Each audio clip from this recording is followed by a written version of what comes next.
मोमिनो मुशरिक औरतों से जब तक वो ईमान न लाएं निकाह न करना, क्योंकि मुशरिक औरत खा तुमको कैसी ही भली लगे उससे मोमिन लौंडी बेहतर है। और इसी तरह मुशरिक मर्द जब तक ईमान न लाएं मोमिन औरतों को उनकी ज़ौजियत में न देना, क्योंकि मुशरिक मर्द से खा वो तुमको कैसा ही भला लगे मोमिन गुलाम बेहतर है। ये मुशरिक लोगों को दोज़ख की तरफ बुलाती हैं और अल्लाह अपनी मेहरबानी से बहिश्त और बख्शिश की तरफ बुलाता है और अपने हुक्म लोगों से खोल खोल कर बयान करता है ताकि नसीहत हासिल करें। और तुमसे हैज के बारे में दरियाफ्त करती हैं, कह दो वो तो नजासत है, सो अय्याम हैज में औरतों से किनारा कश रहो और जब तक वो पाक न हो जाएं उनसे मुकारबत न करो। हाँ, जब वो पाक हो जाएं तो जिस तरीक से अल्लाह ने तुम्हें इरशाद फरमाया है उनके पास जाओ।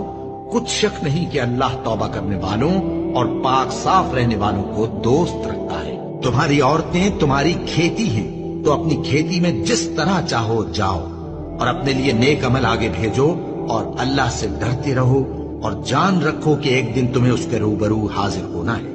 और ऐ पैगंबर, ईमान वालों को बिशारत सुना दो और अल्लाह के नाम को इस बात का हीला न बनाना कि उसकी कस्में खा खाकर सलूक करने और परहेजगारी करने और लोगों में सुलह साजगारी कराने से रुक जाओ।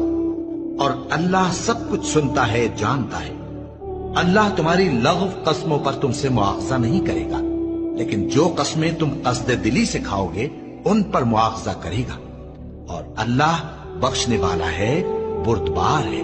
जो लोग अपनी औरतों के पास जाने की कसम खा लें उनको 4 महीने तक इंतजार करना चाहिए। अगर इस अरसे में कसम से रुजू कर लें तो अल्लाह बख्शने वाला है, मेहरबान है। और अगर तलाक का इरादा कर लें तो भी अल्लाह सुनता है, जानता है।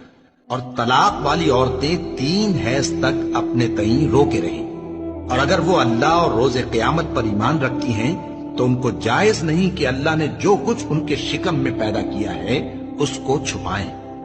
और उनके खाविंद अगर फिर मुआफ़िक़त चाहें तो इस मुद्दत में वो उनको अपनी ज़ौजियत में ले लेने के ज्यादा हकदार है।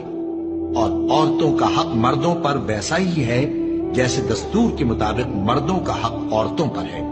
अलबत्ता मर्दों को औरतों पर एक दर्जा फजीलत है और अल्लाह गालिब है, साहिब हिकमत है। तलाक सिर्फ 2 बार है, यानी जब 2 दफा तलाक दे दी जाए तो फिर औरतों को या तो बतरीक़े शाइस्ता निकाह में रहने देना है या भलाई के साथ छोड़ देना। और ये जायज नहीं कि जो मेहर तुम उनको दे चुके हो उसमें से कुछ वापस ले लो।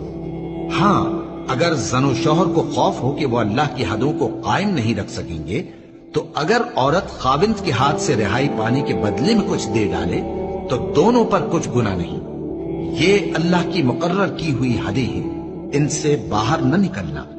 और जो लोग अल्लाह की हदों से बाहर निकल जाएंगे वो गुनाहगार होंगे। फिर अगर शौहर 2 तलाकों के बाद तीसरी तलाक औरत को दे दे तो उसके बाद जब तक औरत किसी दूसरे शख्स से निकाह न कर ले उस पहले शौहर पर हलाल न होगी। हाँ, अगर दूसरा खाविंद भी तलाक दे दे और औरत और पहला खाविंद फिर एक दूसरे की तरफ रुजू कर लें तो उन पर कुछ गुनाह नहीं, बशर्ते के दोनों यकीन करें कि अल्लाह की हदों को कायम रख सकेंगे।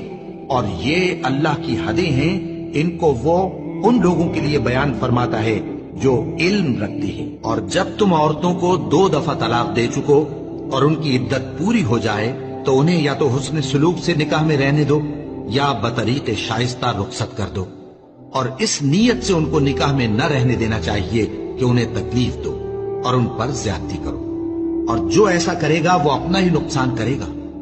और अल्लाह के अहकाम को हंसी और खेल न बनाओ।